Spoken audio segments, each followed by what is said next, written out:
This morning will be a familiar Torah reading in that it's what we read on Yom Kippur, a description of the bringing of the scapegoat offering in Acharei Mot, and then the afternoon reading for Yom Kippur, which are the permitted and forbidden physical, intimate relationships. This morning, we have a double parsha, Acharei Mot, but also Kiddushim, which is what I'll, in a moment, focus on more. And Kiddushim literally means holy. When, a moment ago, we did the Kedusha, we chanted with Amy, Kadosh, Kadosh, Kadosh, Adonai Tzvaot. Holy, holy, holy, are you the ever-present one of hosts? Kol ha'aretz kvodo, all the earth is filled with God's glory. We went up on our toes, Kadosh, Kadosh, Kadosh, to say that the quality of holiness is to be elevated, and God is elevated. And as Isaiah imagines the prophet choir singing to God, it's of God's holiness that they extol God. And so, Parsha Kiddushim means the reading of holiness. Biblical scholars refer to Kedoshim as part of the Holiness Code, chapters 17 to 26 of Leviticus. And if you pause to think of the Torah as it is, one long scroll, these chapters are literally at the middle, the center of the Torah. And so in both directions, where our attention is focused is on this challenge of holiness. And in describing holiness, we're told in the beginning, Daber el kol adat b'nei Yisrael, speak to the entire congregation of the children of Israel, of Amarta lehem, and you shall say to them, Kedoshim tihiyu, you shall be holy. Ki kadosh ani Adonai Elohechem, because holy am I, the ever-present one, your God. And that challenge, that charge to be holy, is repeated 2 more times in this parsha. Leviticus 20, verse 7, V'hikdashtem, and you shall make yourselves holy. V'hitem kedoshim, you shall be holy. Ki ani Adonai Elohechem, because I am the ever-present one, your God. And almost as an envelope, a closing, close to closing verse, page 704, verse 26 in Eitz Chaim. V'yitem li kedoshim, and you shall be to me holy. Ki kadosh ani Adonai, for holy am I, the ever-present one. Va'avdil edchem min ha'amim liot li, for I have separated you, set you apart from all other peoples to be mine. What does it mean to be holy? Why does this charge come as a collective charge? And why is it linked with, I am the ever-present one, your God? I'll return to that, but just a comment about our Haftorah, which is Amos, verses 9, chapter 9, verses 17 to 15, in which this, among the earlier prophets, Amos living among the northern tribes about the 8th century before the Common Era, says, you Israelites, you are to me like any other people. True, I brought Israel up from the land of Egypt, but also the Philistines from Kaftor and the Arameans from Kir. Behold, the Lord God has his eye upon the sinful kingdom. I will wipe it off the face of the earth, but I will not wholly wipe out the house of Jacob, declares the Lord. Which is to say, in reference to God's expression of this charge, you shall be holy, that there's this counterpoint in our Haftorah, which is, yes, you are special, but don't think that you get special treatment for better. If anything, God will say, I have higher expectations for you. and all peoples are mine. All nations are my children. Don't think you can get away with wrongdoing because, as the Haftorah will unfold, I judge them by felonies. I judge you by misdemeanors. I have higher expectations for you to be a moral, holy people. So what does it mean to be a moral, holy people? What is this concept of Kedoshim Tihiyu? Ki ani Adonai Elohechem. You, the Israelites, you shall be holy, because holy am I, the ever-present one, your God. The first time the word holy appears in the Bible is in the story of creation. It's said in regard to the creation of Shabbat. You shall sanctify this day, and you shall make it holy, chapter 2 of Genesis. Rabbi Abraham Joshua Heschel points out that in most creation stories, a source of power for the ruler is a symbol of a physical quality that is called holy. It might be a mountain. It might be an object. But in the creation story, the first thing called holy, the first time that the word is applied is to time. That if we, as we understand Shabbat, live in a moment in which we experience the goodness of creation, in which we see a harmony, in which we see ourselves linked to the source of creation, then that Shabbat, that time, is kadosh, is holy. So what is holy? We start with Shabbat. Holy is separated out from the other, a day of experiencing wholeness from the days of doing. It's a day in which we are called to experience wholeness. But third, wholeness in terms of our world is all put together in harmony. Our lives are in harmony, but for a higher purpose.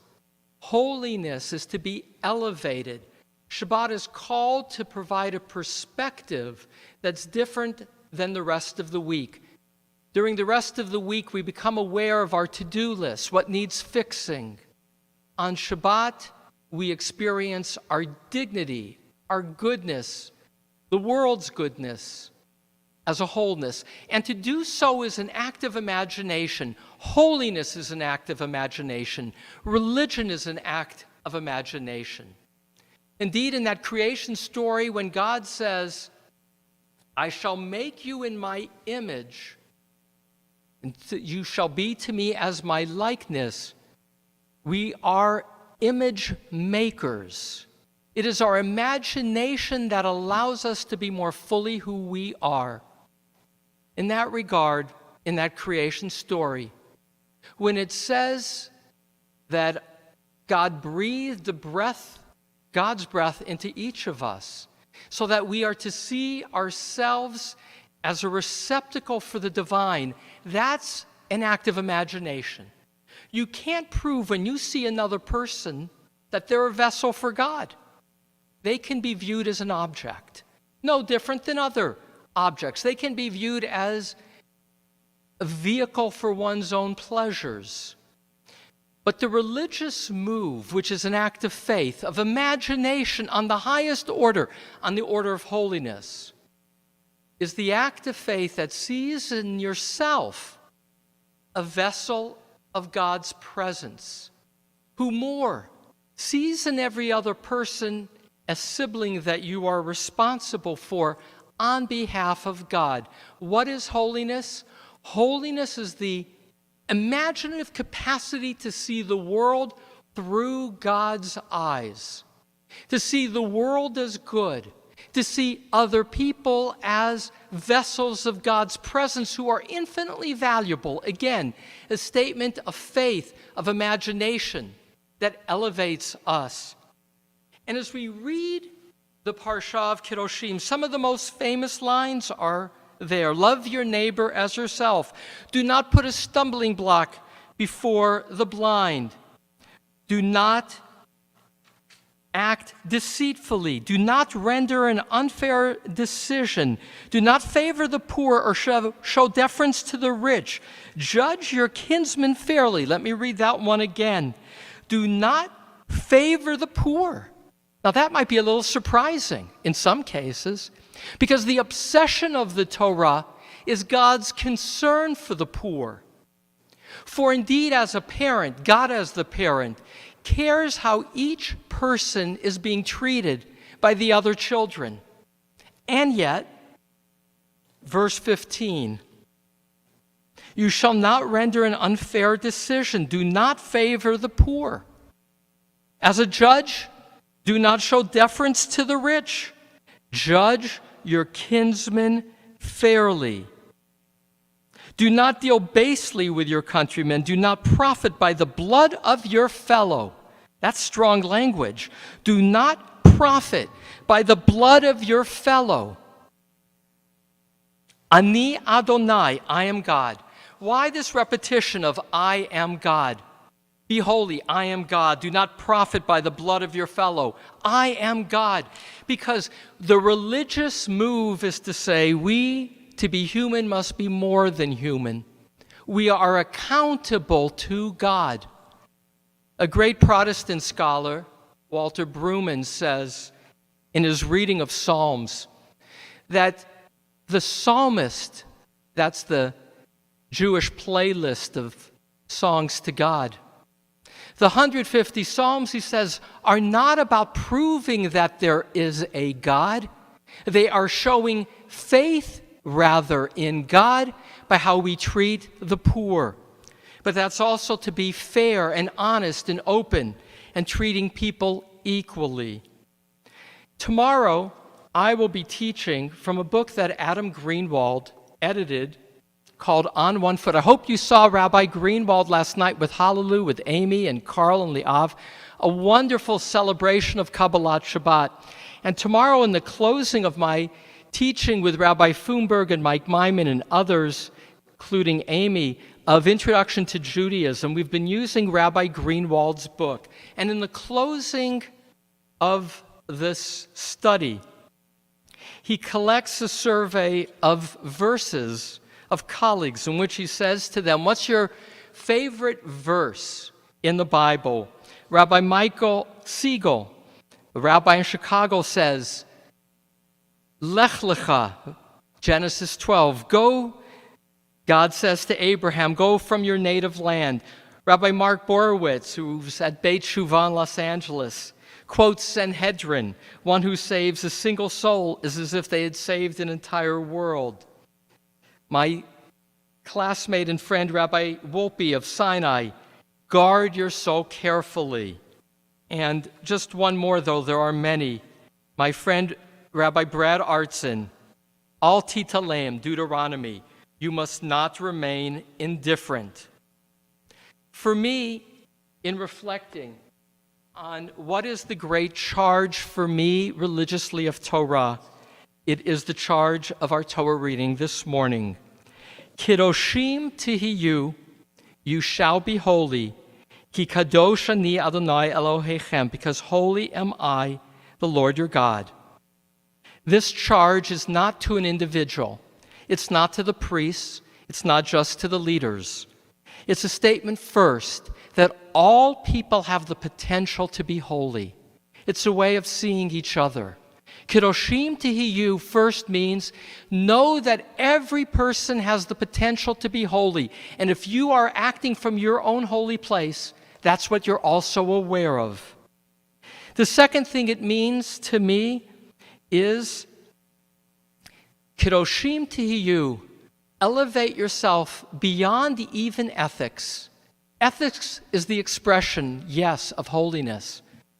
But on the deepest level, to be a lover of humanity, on the deepest level, to see the world through God's eyes is to acknowledge that there's a quality of elevated holiness, a spirit of love, of presence, of care that emerges and flows through us.